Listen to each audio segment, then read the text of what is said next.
자, 오늘 성경 함께 봅니다. 성경 출애굽기 20장 1절부터 11절까지 말씀입니다. 출애굽기 20장 1절부터 11절까지 말씀. 자, 우리가 참 목소리로 읽습니다. 시작. 하나님이 이 모든 말씀으로 말씀하여 이르시되 나는 너를 애굽 땅 종되었던 집에서 인도하여 낸 내 하나님 여호와니라. 너는 나 외에는 다른 신들을 내게 두지 말라. 너를 위하여 새긴 우상을 만들지 말고 또 위로 하늘에 있는 것이나 아래로 땅에 있는 것이나 땅 아래 물속에 있는 것에 어떤 형상도 만들지 말며 그것들에게 절하지 말며 그것들을 섬기지 말라. 나 내 하나님 여호와는 질투하는 하나님인즉 나를 미워하는 자의 죄를 갚되 아버지로부터 아들에게로 3, 4대까지 이르게 하거니와 나를 사랑하고 내 계명을 지키는 자에게는 1000대까지 은혜를 베푸노니라. 너는 내 하나님 여호와의 이름을 망령되게 부르지 말라. 여호와는 그의 이름을 망령되게 부르는 자를 죄 없다 하지 아니하리라. 안식일을 기억하여 거룩하게 지키라.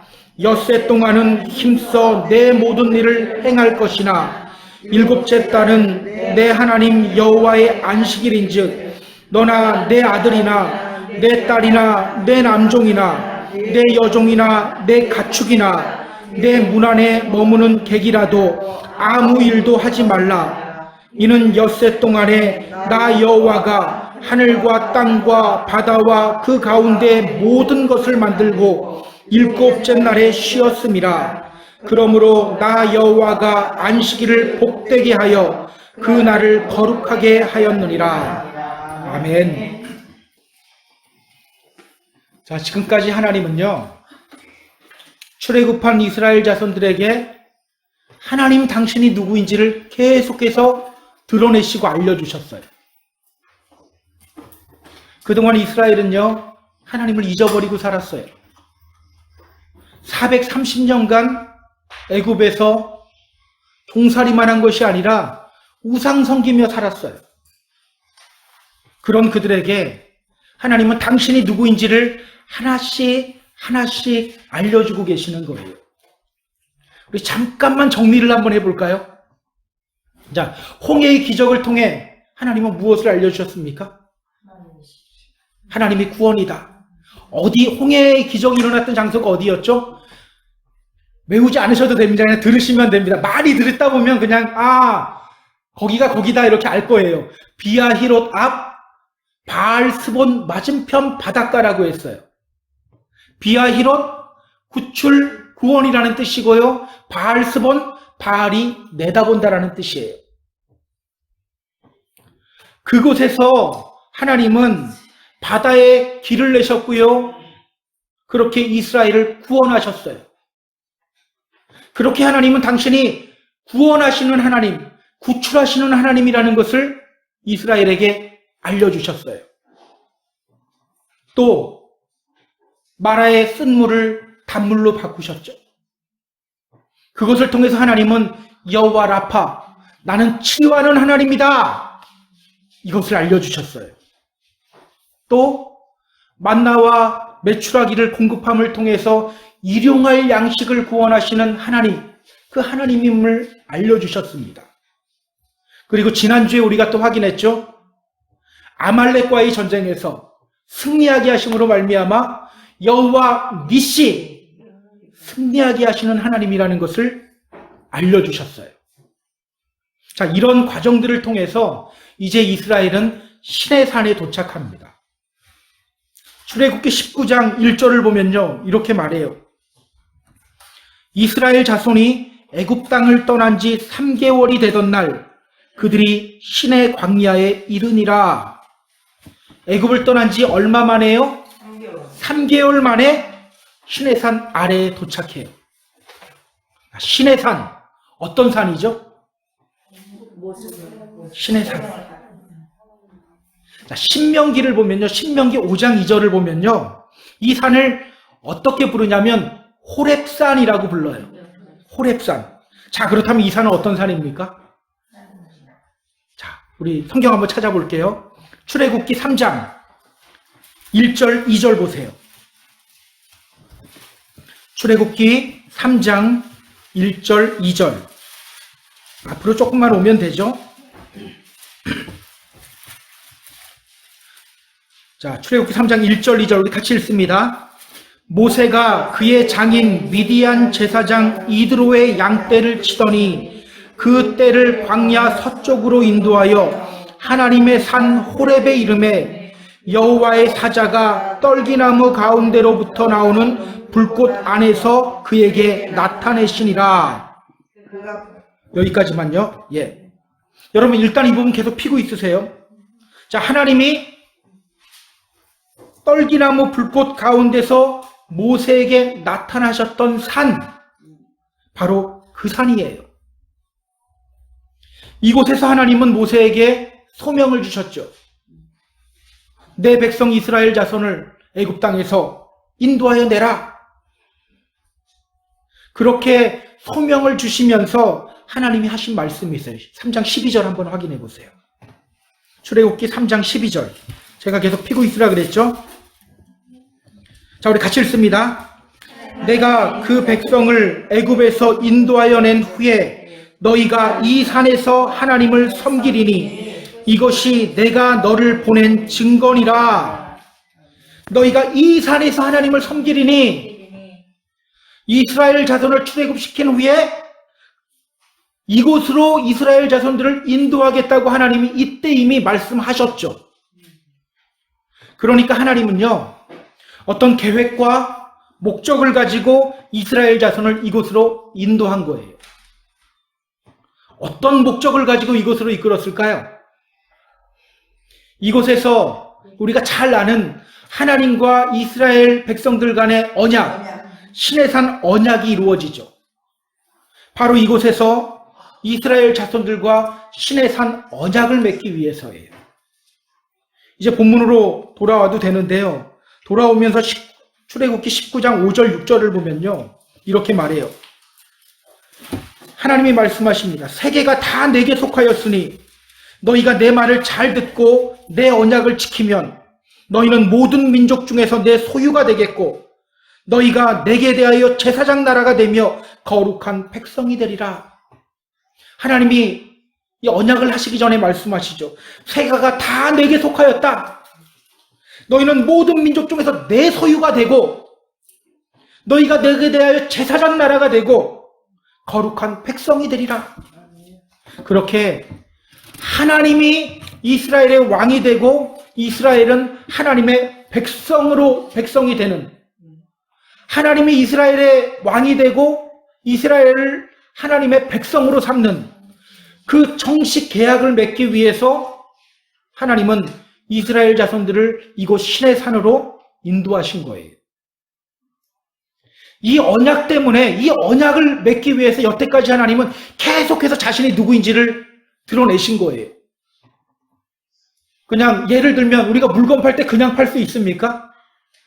내가 자동차 딜러라면 그냥 파나요? 아니죠. 이 차에는 이런 기능도 있고요, 이런 기능도 있고 다 설명을 해주죠. 마찬가지예요. 우리 주님은 계속해서 하나님이 어떤 분인지를 계속 알려주신 거예요.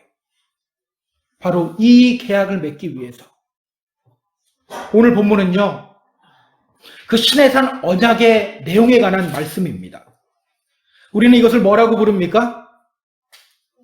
십계명이라고 하죠. 너무 쉬운 거라서 어떻게 대답해야 될지 잘 몰랐죠. 설마 저걸 질문했을까? 십계명이라고 합니다. 근데 여러분 그거 아세요? 히브리어 성경에는요, 십계명이라는 표현은 없습니다. 히브리어 성경에는요, 이렇게 표현해요. 아세렛 하디브롯. 아세렛 하디브롯. 이게 the 10 words, 10가지 말씀이라는 뜻이에요. 10가지 말씀. 왕이신 하나님이 당신의 백성들에게 선포하는 10가지 당부의 말씀이에요. 그러니까 이 십계명은요, 하나님의 언약의 백성이 되기 위한 가장 기본이 되는 실천 사항이에요. 오늘은 그 중에서 네 번째 말씀까지 살펴볼 거예요. 이 말씀을 통해서 우리가 정말 하나님의 백성으로서의 삶을 살아가고 있는지 다시 한번 점검해보는 시간을 가졌으면 좋겠습니다. 자, 그럼 본문으로 들어갈게요. 자, 1절, 2절. 자, 오늘 본문 1절, 2절 우리가 같이 읽습니다. 시작. 하나님이 이 모든 말씀으로 말씀하여 이르시되 나는 너를 애굽 땅 종되었던 집에서 인도하여 낸 내 하나님 여호와니라. 이스라엘과 언약을 맺기 위해서 하나님은요 모세를 시내산으로 부르세요. 그리고 말씀하셔요. 하나님이 가장 처음에 하신 말씀이 뭡니까? 나는 너를 애굽 땅 종되었던 집에서 인도하여 낸 너의 하나님이다. 하나님의 첫 마디가 이거예요. I'm the Lord, your God. 나는 너의 하나님이다. 나는 너의 하나님이다. 사실은 바로 이 말씀하시기 위해서 하나님이 지금까지 많은 일들을 하셨던 거예요. 나는 너의 하나님이다. 바로 이 말씀하시기 위해서 이스라엘을 출애굽시키시고 홍해를 건너게 하시고 마라의 쓴물을 단물로 바꾸신 거예요. 나는 너의 하나님이다. 바로 이 말씀하시기 위해서 하나님은 만나와 메추라기를 공급해 주시고 아말렉과의 전쟁에서 승리하게 해주신 거예요. 나는 너의 하나님이다. 나는 너의 하나님이다. 여러분, 하나님이 이 말씀하시는 이유가 뭡니까? 내가 하나님이고 내가 너희들의 왕이니까 너희들 내 말 잘 들어야 돼. 다 꼼짝 마. 이렇게 말하기 위함일까요? 그렇지 않아요. 이사야서 41장을 보면요 그 이유를 알 수가 있어요. 중요해서 한 번 더 찾아봐야 될 것 같은데. 예, 이사야서 41장 10절 말씀 한번 찾아볼게요. 구약 1017페이지입니다. 너무 찾기 힘드신 분들은 그냥 들으셔도 되고요. 찾을 수 있는 분들 찾으세요. 이사야서 41장 10절 말씀. 구약 1017페이지입니다.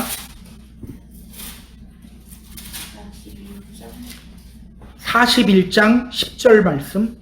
이사야 41장 10절. 자, 우리 같이 읽습니다. 두려워하지 말라. 내가 너와 함께함이라. 놀라지 말라. 나는 내 하나님이 됨이라. 내가 너를 굳세게 하리라. 참으로 너를 도와주리라. 참으로 나의 의로운 오른손으로 너를 붙들리라. 나는 내 하나님이 됨이라. 여기서도 하나님이 말씀하시죠. 나는 너의 하나님이다. 나는 너의 하나님이다. 하나님이 이렇게 말씀하시는 이유가 뭐예요? 내가 너를 굳세게 하리라. 참으로 너를 도와주리라. 나의 의로운 오른손으로 너를 붙들 것이다. 당신의 백성들과 함께 하시고 당신의 백성들을 굳세게 하시고 하나님의 의로운 오른손으로 붙들어 주시기 위해서 하나님은 말씀하시는 거예요. 나는 너의 하나님이다. 나는 너의 하나님이다. 여러분 기억하세요. 오늘 하나님은요 우리들을 향해서도 말씀하십니다. 나는 너의 하나님이다. 나는 너의 하나님이다. 왜? 우리와 함께 하시며 우리를 지켜주시고 우리를 강하게 하시고 우리에게 복 주시기 위해서. 여러분 이러한 하나님의 음성을 듣고 있습니까? 나는 너의 하나님이다. 나는 너의 하나님이다. 그래서 여러분 오늘 우리들에게 우선적으로 필요한 것은요 돈 많이 벌고 사람 많이 사귀는 게 아니에요. 이게 먼저가 아니에요. 하나님과의 진정한 관계 속으로 들어가는 게 먼저예요. 하나님과 너와 나의 관계. 나는 너의 하나님이다. 우리는 어떻게 해야 됩니까? 하나님은 나의 하나님입니다. 이 관계가 되어야 되는 거예요. 하나님이 정말 나의 하나님이 되고 나는 정말 하나님의 백성이 되어야 되는 거예요. 이것이 먼저입니다. 말로만 나는 하나님의 백성입니다. 하나님의 자녀입니다. 말로만 주장하는 것이 아니라 진짜 하나님의 백성이 되어야 돼요. 그때 우리는 우리를 붙들어 주시는 하나님을 경험하게 됩니다. 우리와 함께 하시는 하나님을 경험하게 됩니다. 이런 복된 경험을 하게 되는 저와 여러분 다 되기를 주님의 이름으로 부탁드립니다. 아멘. 자, 그렇다면 여러분, 하나님이 진정 나의 하나님이 되고 나는 진짜 하나님의 백성이 되기 위해서 나는 무엇을 실천해야 될까? 제가 여기서 우리라는 표현을 안 하는 이유가 있어요. 오늘 성경도 여기서 단수를 써버려요. 보통 주기도문이나 이럴 땐 다 복수를 써요. 우리라고 하는데 여기서는 너라고 이야기해요. 단수를 써요. 그래서 저도 이렇게 표현한 거예요. 하나님이 진정 나의 하나님이 되고 나는 진짜 하나님의 백성이 되기 위해서 나는 무엇을 실천해야 될까? 우리 속에 숨지 말라는 거예요. 왜 우리 속에 숨으면 안 되냐면 대학에서도요, 조별과제 시키면 꼭 안 하고 거기에 이렇게 뭉쳐서 같이 점수 받는 애들이 있거든요. 그렇게 하지 말라는 거예요. 그래서 나는 무엇을 실천해야 될까? 그것이 바로 십계명이에요.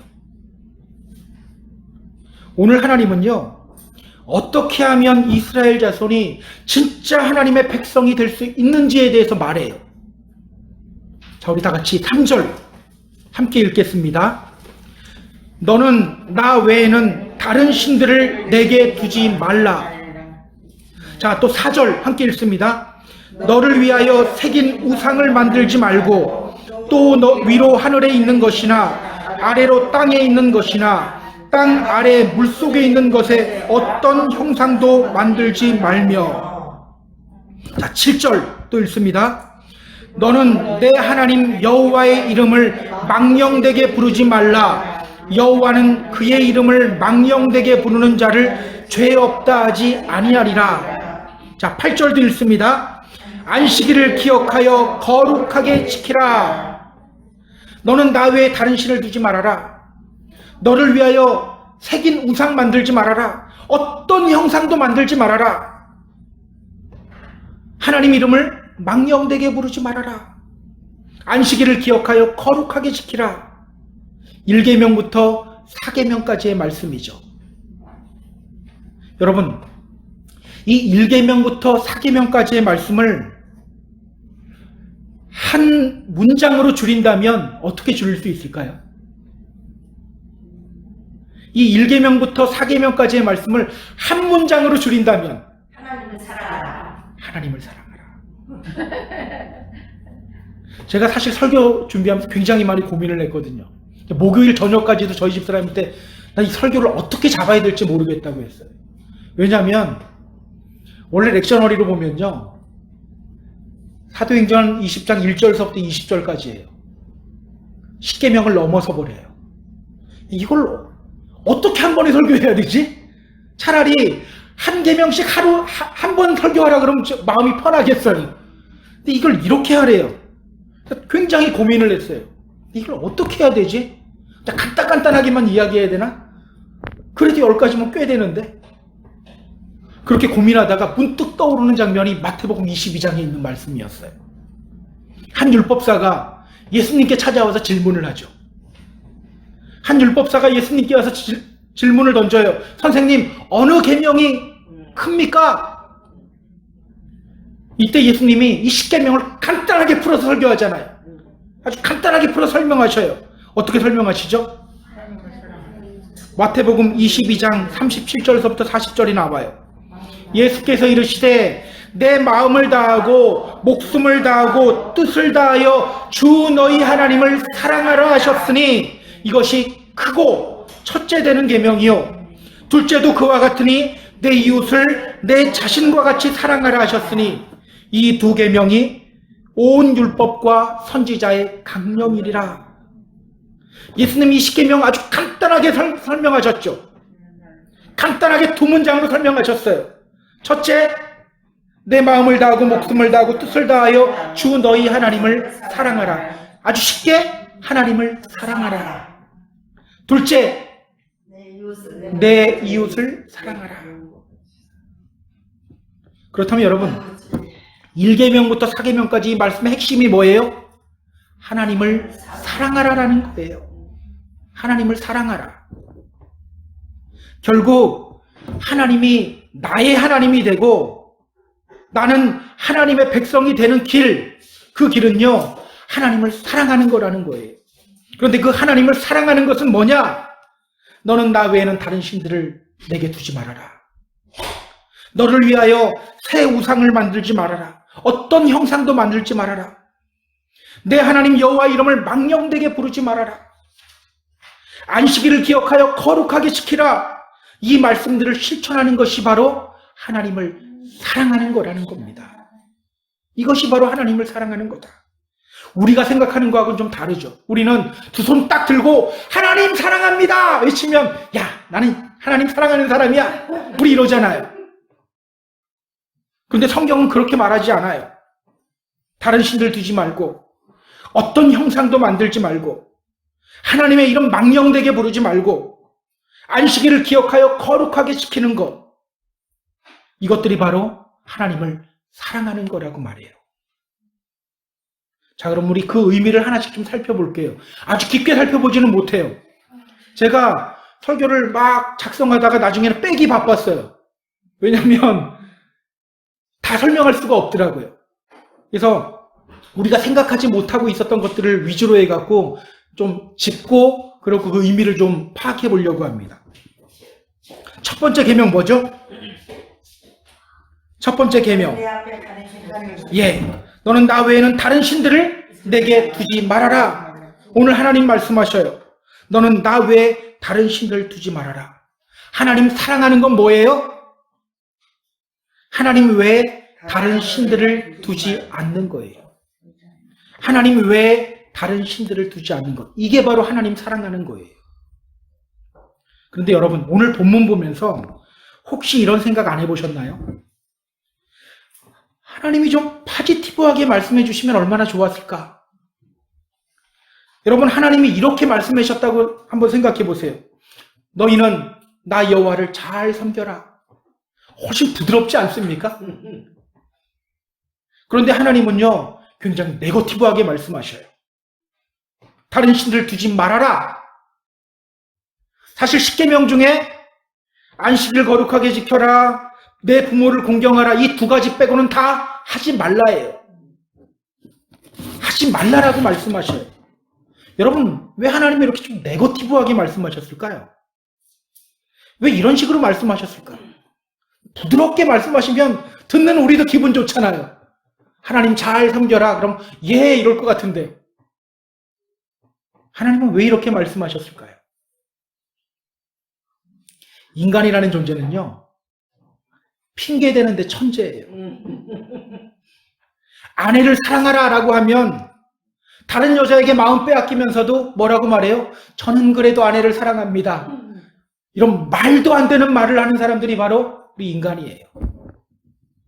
여러분, 만약 하나님이 하나님을 사랑하라 이렇게 말했다면 어떻게 될까요? 불 보듯이 뻔해요.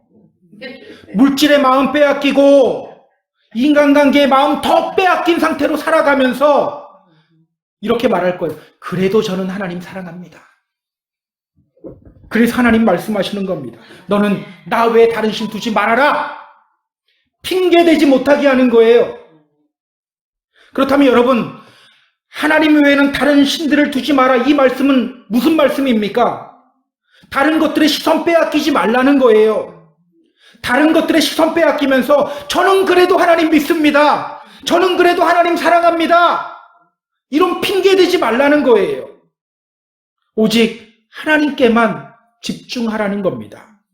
그것이 바로 하나님 사랑하는 거라는 겁니다. 여러분, 다 여자니까, 여러분 거의 대부분이 여자니까 남편이 어느 날 다른 여자를 사랑한다고 하면서 그래도 내가 당신을 조금 더 사랑해, 기분 좋습니까? 확 돌아버리죠. 확 돌아버리는 일이에요. 근데 많은 사람들은 어떻게 하냐면요, 하나님 한 두 번째, 세 번째로 몰아놓고 물질 최고, 인간관계 최고 그러면서 하나님 사랑하라, 맞습니다, 저는 하나님 사랑하고 있습니다, 이러고 있어요. 말도 안 되는 소리 하고 있거든요. 정말 정말 하나님께만 집중하는 것, 하나님이 나의 전부가 되는 것, 이것이 바로 하나님을 사랑하는 거예요. 자, 그럼 우리 두 번째 계명 볼까요? 자, 두 번째 계명 뭡니까? 어떤 형상도 예, 형상 만들지 말라는 거예요. 너를 위하여 새긴 우상 만들지 말고 어떤 형상도 만들지 말아라. 좀 웃기지 않습니까? 이 뒷부분에도 보면요, 이들이 우상을 만들으면서 뭐라고 해요? 이것이 바로 우리를 광야에서 이끌어내는 하나님이라고 해요. 하나님 이름으로 지금 형상 만드는 거거든요. 근데 오늘 하나님 뭐라고 하냐면 너를 위하여 새긴 우상을 만들지 말라고 해요. 그것도 너를 위해서 새겼다고 말해요. 우리는 이게 하나님입니다라고 하는데 그게 너를 위해 하는 거라고 말해요. 하나님 사랑하는 사람은 어떤 사람이냐? 우상이나 어떤 형상도 만들지 않는 사람. 우상이나 어떠한 형상도 만들지 않는 사람. 여러분, 왜 하나님은 이런 형상들을 만들지 말라고 했을까요? 서울 광화문에 가면요, 동상이 있어요. 이순신 장군 동상이 있고 또 세종대왕 동상이 있어요. 그렇게 동상을 세워두는 이유가 뭡니까? 그들의 업적이나 그들의 정신을 잊지 말고 기억하자는 거예요. 자, 그렇다면 여러분, 사람들이 하나님 형상을 만들어 놓고 여러 곳에 세워놓고 그 형상을 보게 하면 더 좋지 않습니까? 그 형상 볼 때마다 야, 하나님이 이런 분이지 기억할 거 아니에요. 분명 어떻게 생각해보면 의미 있는 일이 될 수도 있어요. 그런데 하나님은 말씀하셔요. 나와 관련된 어떤 형상도 만들지 말아라. 너희들은 나를 위해 만들었다고 하지만 다 너를 위해 만든 거라고 말해요. 왜일까요? 신명기 4장에 그 이유가 나와요. 하나님은요, 우상을 만들어 섬기지 말 것을 말씀하시면서 이렇게 말씀하셔요. 신명기 4장 15절이 나옵니다. 여호와께서 호렙산 불길 중에서 너희에게 말씀하시던 날에 너희가 어떤 형상도 보지 못하였은즉 너희는 깊이 삼가라. 너희가 어떤 형상도 보지 못하였은즉 너희는 깊이 삼가라. 여러분, 무한하신 하나님을 유한한 것으로 나타내는 것보다 더 큰 모독이 있을까요? 하나님을 생명 없는 것으로, 창조자를 창조된 물건으로 나타내려고 하는 것, 이것만큼 하나님을 모욕하는 것이 있을까요? 만약 사람들이 어떤 형상을 만들어 놓고 이 형상이 하나님이다 이러고 있으면 어떻게 될까요? 아마 그 앞에서는요, 두렵고 떨리는 마음으로 쓸지도 몰라요. 막 하나님을 기억할지도 몰라요. 돌아서면 어떻게 할까요? 뻔하죠.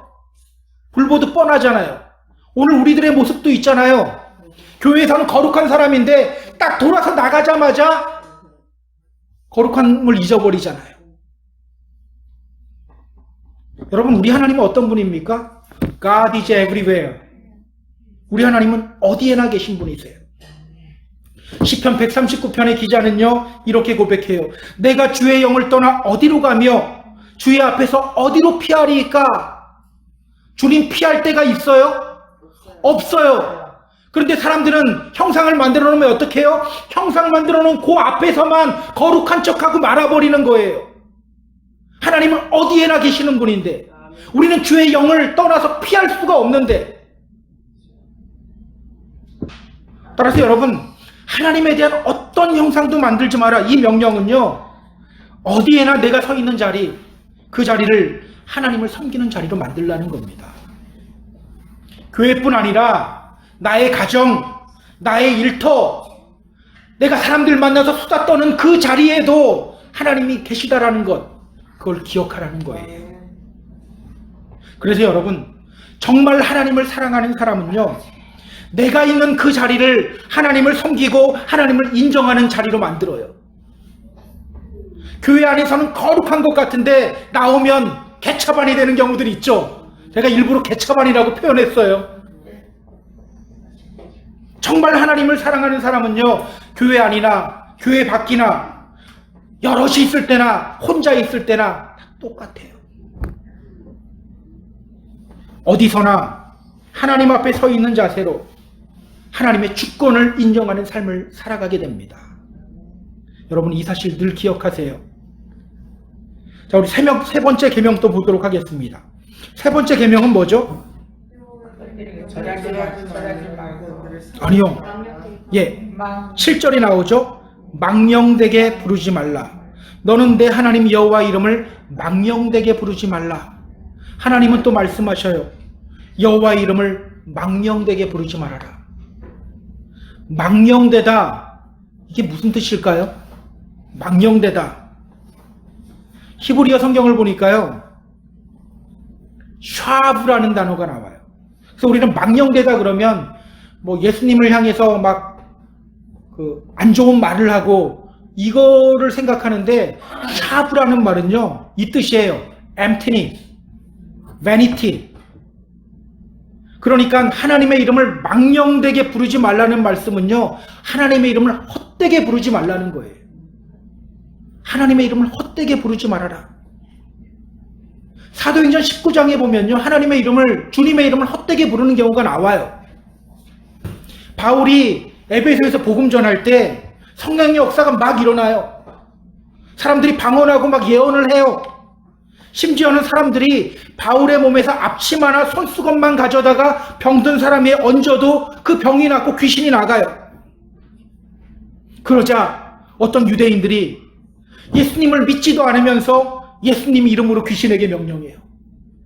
자, 바울이 전하는 예수의 이름으로 내가 명한다, 물러가라, 막 이러는 거예요. 예수를 믿지도 않으면서. 그러자 어떤 일이 일어나요? 악기가 말하죠. 야, 내가 예수도 알고 바울도 아는데 너는 누구냐? 그러면서 그 스게와의 아들들에게 막 달려들어서 옷을 찢고, 옷만 찢었을까요? 아마 머리카락도 뽑았을 거예요.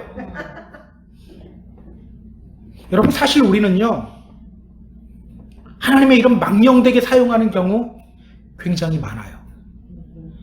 오늘 성경을 보면 그러죠. 죄 없다 하지 아니할 것이다 라고 표현하죠. 왜 이렇게 표현할까요? 이게 죄인 줄 잘 모르기 때문이에요. 우리가 하나님의 이름을 망령되게 부르는 경우, 어떤 경우들이 있을까요? 예를 들어 볼게요. 다른 사람을 향해 우리가 이렇게 말할 때 있어요. 당신 나중에 하나님 앞에 설 때 어떻게 하려고 그래? 이게 하나님의 이름으로 협박하는 경우들이 있더라고요. 죄송합니다. 사실은 목사들이 제일 많이 해요, 이거. 또 어떤 사람들이 어려운 일 당할 때 뒤에서 이렇게 말하기도 해요. 저 사람 저거 죄짓더니 하나님께 벌 받는 거야. 여러분, 우리 하나님 어떤 분이세요? 우리 하나님 심판하시는 분이신가요? 사랑의 하나님. 예, 우리 하나님은요, 복 주시기를 원하시는 분이세요. 심판하는 것이 하나님의 목적이 아니에요. 그래서 민수기 6장에 보면 하나님이 아론과 그의 아들들에게, 이스라엘 자손들에게 이렇게 말하라 라고 하면서 말씀하시잖아요. 여호와는 내게 복을 주시고 너를 지키시기를 원하시며, 여호와는 그의 얼굴을 내게로 비추사 은혜 베푸시기를 원하며, 여호와는 그 얼굴을 내게로 향하여 드사 평강 주시기를 원하노라. 이 말씀하라 그래요. 그럼 여러분, 우리가 해야 할 말들 뭐예요? 하나님이 이런 분이라는 것을 알려줘야 되는 거예요. 그런데 우리는, 야, 너 죄져서 벌 받는 거야? 하나님의 이름 헛되게 부르는 거죠. 우리 하나님은 복 주시기를 원하시는 분인데 우리는 함부로 말하는 거예요. 하나님의 이름을 망령되게 하는 겁니다. 또 예를 들어 볼까요? 하나님을 믿는다고 하면서도 하나님 뜻대로 살지 않고, 그런데도 입은 열면 하나님 찬양이에요. 이런 경우들이 있죠. 하나님 뜻대로 살지 않는데 항상 입에서는 하나님 하나님 주여 주여가 나오는 경우들이 있어요. 로마서 2장 24절을 보면요, 하나님의 백성이라고 스스로 여기면서 말씀대로 살지 않는 그 유대인들을 향해서 바울이 이렇게 말해요. 하나님의 이름이 너희 때문에 이방인 중에서 모독을 받는도다. 하나님의 이름이 너희 때문에 이방인 중에서 모독을 받는도다. 우리의 삶을 통해 주님이 드러나야 하고 주님이 칭찬받아야 하는데, 그렇게 하지 못하면서 하나님 찬양, 하나님 찬양, 하나님 그 이름 부르면서 하나님의 이름을 망령되게 하고 있다라는 거예요. 그렇다면 여러분, 하나님을 사랑하는 사람, 어떤 삶을 살아가야 합니까? 나를 통해서 하나님의 이름이 높아져야 돼요. 이런 경우들 많아요. 나는 예수 믿으라고 한 번도 안 했어요. 근데 상대방이 이걸 또 저라고 하면 또 안 되겠네. 어떤 사람이 있어요. 예, 어떤 사람이 있는데, 예, 이 사람이 그 친구한테 한 번도 교회 다니라고 안 했어요. 근데 이 친구가 이 교회 다니는 친구를 보면서, 저 친구를 보면 내가 그리스도를 알고 싶다, 이런 마음이 드는 경우들이 있죠. 근데 반대로 맨날 교회 다니라고 하고 막 성경 말씀 줄줄줄 이야기하는데 교회 안 다니는 친구가 보면 얘만 보면 하나님에 대해서 생각하고 싶지도 않아요. 이런 경우들도 있어요. 이게 바로 하나님 이름 망령되게 하는 거예요.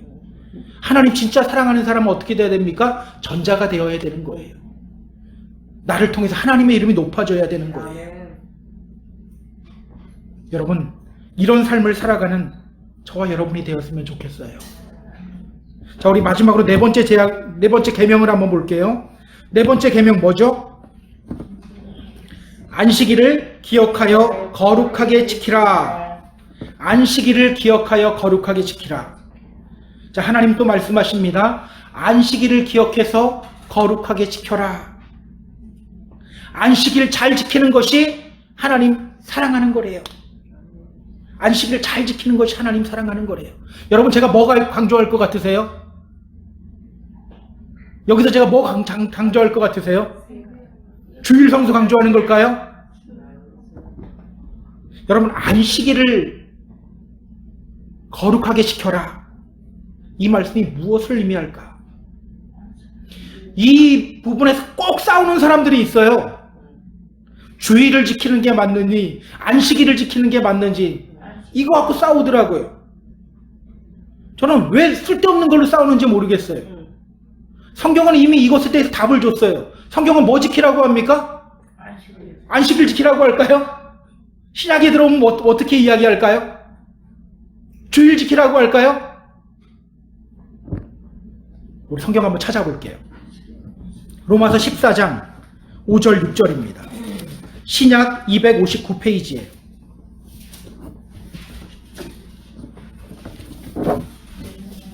신약 259페이지 로마서 14장 5절 6절 말씀입니다.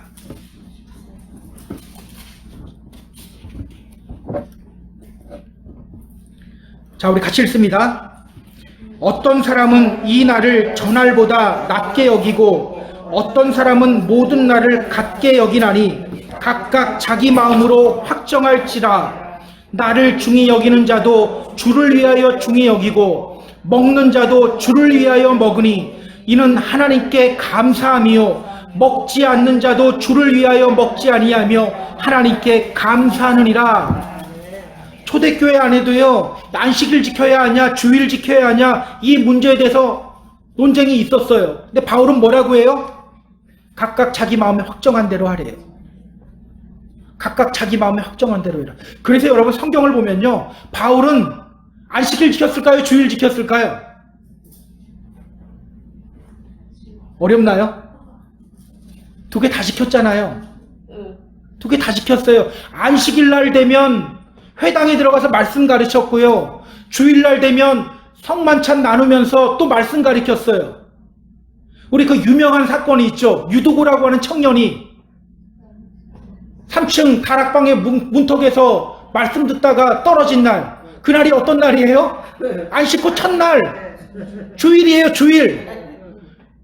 그러니까 안식일을 지켜야 된다고 주장하는 사람들은 바울이 안식일을 지켰습니다 라고 이야기하는데요, 또 주일을 지켜야 된다고 하는 사람들은 또 아닙니다, 예수님이 부활한 날은 주일입니다, 이거 주장하는데요, 여러분, 성경은 뭐라고 이야기하냐면 너희 마음에 확정한 대로 하래요.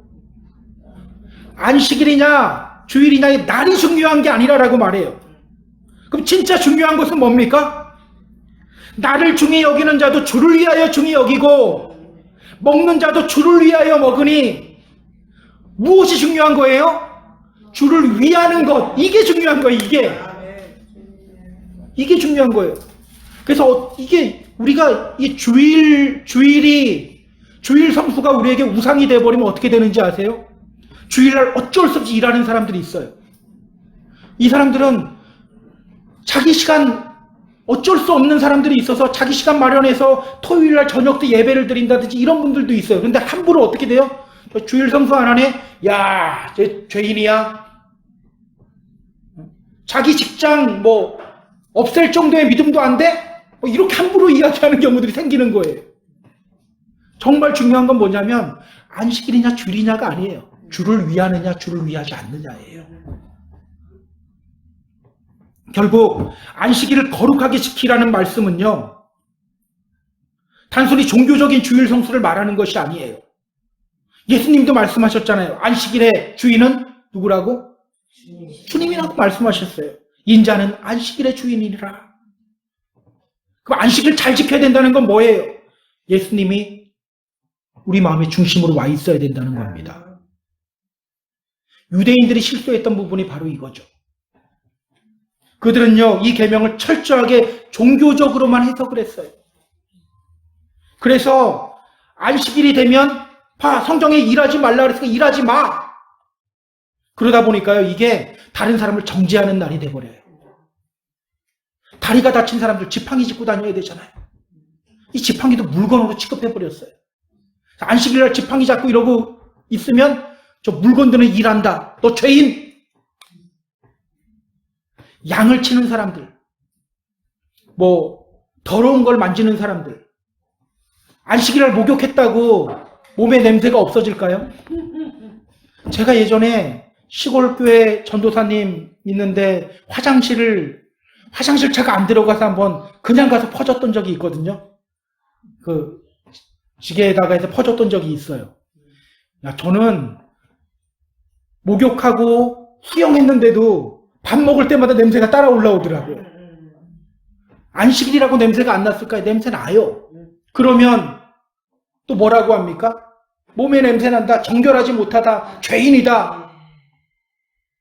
이렇게 다른 사람을 정죄하고 죄인으로 만들어 올가버리는 그런 안식일로 만들어버린 거예요. 안식일이 우상이 되어버린 거예요. 사실 오늘 우리들도 이런 실수 많이 범하죠. 단순히 주일 예배 드리는 것이 안식일을 거룩하게 여기는 거라고 생각해요. 그러다 보니까 몸은 주일날이라고 해서 예배 나와서 앉아 있는데 마음은 저 앞에 있는 사람 뒤통수 바라보며 미워하는 마음 갖고 있어요. 여전히 다른 사람을 향한 미움을 품은 채 예배해요. 그거 주일 성수 아니죠. 그 안에 주님이 없는데 어떻게 그게 주일 성수입니까? 기억하시기 바랍니다. 안식일을 기억하여 거룩하게 지키라는 말씀은요, 주님을 기억하며 주님의 마음을 기억하며 그 중심을 주님으로 채우라는 거예요. 자, 우리 한번 정리해 볼까요? 하나님의 백성이 되기 위해서 먼저 하나님을 사랑해야 되는데, 하나님을 사랑하는 것, 그게 구체적으로 뭡니까? 하나님 외에 다른 것에 시선 빼앗기지 않는 겁니다. 시선 빼앗기면서 나는 그래도 하나님 사랑해.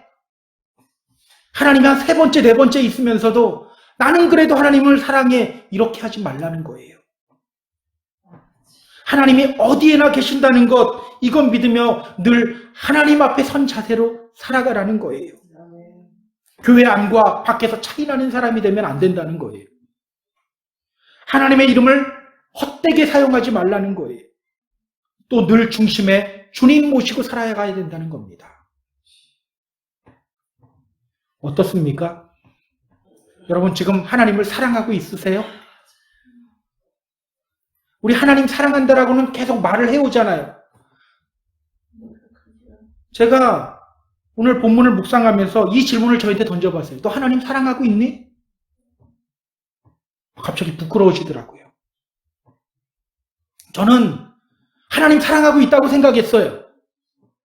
주님을 향한 저의 사랑, 이건 의심할 게 아니라고 생각했어요. 이 계명들을 하나하나씩 묵상하다 보니까 그리고 저를 보니까 야 이게 하나도 안 걸리는 게 없는 거예요. 다 걸리네. 부끄러운 생각이 들더라고요. 여러분은 어떻습니까? 저랑 비슷하죠. 여기서 부끄럽지 않으면 오히려 문제인 거예요. 오늘 우리들에게 필요한 것은 뭘까요? 이런 계명들 앞에서 우리가 힘써야 할 것이 뭘까요? 우리 마지막으로 성경 한 군데만 더 찾아볼게요. 요한 1서 5장 3절입니다. 신약 392페이지예요. 요한 1서 5장 3절. 이 부분은 다 찾아야 됩니다. 한 사람도 안 찾는 분이 있으면 안 돼요. 요한 1서 5장 3절. 신약 392페이지.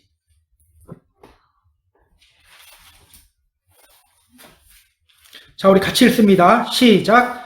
하나님을 사랑하는 것은 이것이니 우리가 그의 계명들을 지키는 것이라. 그의 계명들은 무거운 것이 아니로다. 한 번 더 큰 소리로 읽습니다. 하나님을 사랑하는 것은 이것이니 우리가 그의 계명들을 지키는 것이라. 그의 계명들은 무거운 것이 아니로다. 자, 성경은 말해요. 하나님을 사랑하면 그의 계명들을 지키게 된다. 하나님의 계명 지키는 것 무거운 짐이라고 합니까? 무거운 것이 아니래요. 역설적이지 않습니까?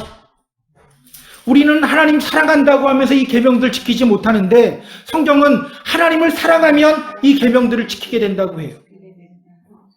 자, 그렇다면 여러분, 오늘 우리에게 필요한 것이 뭡니까? 오늘 우리에게 필요한 것이 뭐예요? 하나님을 사랑하는 야, 그래도 나는 주일 성수는 하고 있네? 야, 4개 중에 하나는 한다. 역시 나야. 이걸까요? 이렇게 하면서 자랑질하는 게 아니에요. 정말 하나님 앞에 겸손한 마음을 가지고 기도하며 구해야 되는 거예요. 하나님, 제가 하나님 사랑하는 줄 알고 있었는데 실제로는 그렇게 하지 못했습니다. 하나님 제게 사랑 주세요. 제게 사랑을 더해 주세요. 주님의 사랑으로 채워주세요. 저는 부족합니다. 이러면서 가는 거예요. 우리 믿음 생활이 이러면서 가는 거예요. 때로는 이런 생각 들죠. 아, 나는 왜 이렇게 죄랑 결별을 하지 못하고 살아갈까? 우리 믿음 생활이 그러면서 가는 거예요. 중요한 게 뭔지 아세요? 죄 지었을 때 나는 죄라서 이렇게 죄를 못 끊으니까 안 돼. 그러고 떨어져 나가는 게 아니라 끈이 계속해서 하나님 앞으로 머리 디미는 것. 이게 바로 믿음 생활 잘하는 거예요. 그래서 여러분, 우리가 이거 보면서 그래, 내가 이런데 이렇게 4계명이 있는데 그래, 이거 한번 하려고 한번 내가 노력해보자. 노력해도 안 돼요. 우리 주님은요, 이 율법이라는 것에 대해서 유대인들은 이 10계명을 대면서 나는 다 지켰다. 뭉뚱그려서 만들어 놓고 난 다 지켰다. 이렇게 이야기해요. 나는 율법 다 지키고 있습니다. 근데 예수님은 어떻게 합니까? 여기다 더 촘촘하게 그물을 치면서 너희들 다 죄인이라고 해요. 전 살인 안 했습니다. 그러면 예수님 뭐라고 해요? 난 미워해도 살인이야. 너 살인자지? 저는 간음하지 않았습니다. 너 마음만 품어도야. 너 간음자야. 그래서 여러분, 우리가 이거 보면서 나는 이것도 하네? 야, 나는 이것도 하네. 야, 다행이다. 이게 아니라 하나님, 저는 죄인입니다. 하나님, 저는 하나님 사랑하는 줄 알고 있었는데 제가 하나님 하나도 사랑하지 못하고 있었습니다. 하나님, 저에게 하나님 사랑 주세요. 사랑 주세요. 이렇게 기도하며 나아가야 되는 거예요. 이것이 바로 믿음의 성도들의 자세입니다. 이제 말씀을 정리할게요. 사랑하는 펜사콜라 한인교회 성도 여러분, 오늘 하나님은 우리에게 말씀하셔요. 나는 너의 하나님이다. 나는 너의 하나님이다. 그렇게 우리를 당신의 백성으로 부르시고 계십니다. 우리를 강하게 하시고 당신의 의로운 오른손으로 우리를 붙들어 주시기 위해서 주님은 우리를 부르시고 계셔요. 그 부르심에 사랑으로 응답하시기 바랍니다. 정말 주님을 사랑하면요, 기적이 일어난다고 해요. 하나님만을 바라보게 됩니다. 다른 것에 시선 빼앗기지 않게 돼요. 하나님의 이름을 망령되게 하지 않습니다. 늘 중심에 주님 모시고 살아갑니다. 그렇게 하나님 사랑을 실천하는 저와 여러분이 되기를 주님의 이름으로 부탁드립니다. 그렇게 하나님의 백성으로서의 복을 누리게 되는 그 복을 경험하는 저와 여러분 다 되기를 주님의 이름으로 축복합니다.